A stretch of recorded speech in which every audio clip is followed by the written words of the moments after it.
আনুগত্য এমন একটা বিষয়, কোনো মানুষ যদি ধৈর্যশীল থাকে এবং আনুগত্যশীল থাকে, আল্লাহ তার উপর সহায় হন। এই যে দেখুন কতটা নির্যাতন, নিষ্পেষিত এবং কতটা অপমানিত, লাঞ্ছিত করা হয়েছিল মির্জা ফখরুল ইসলাম আলমগীর স্যারকে।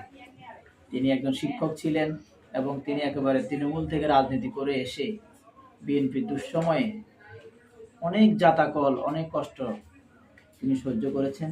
আজকে আল্লাহ তাকে এই সমস্ত ধৈর্যের কারণে, দলের প্রতি আনুগত্যের কারণে আজকে তিনাকে আল্লাহ কোন পর্যায়ে উঠে দিয়েছেন।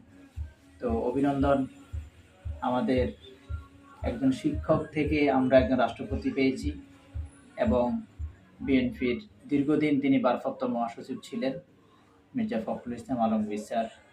আপনাকে বাংলাদেশের রাষ্ট্রপতি হিসাবে অভিবাদন জানাচ্ছি, অভিনন্দন জানাচ্ছি।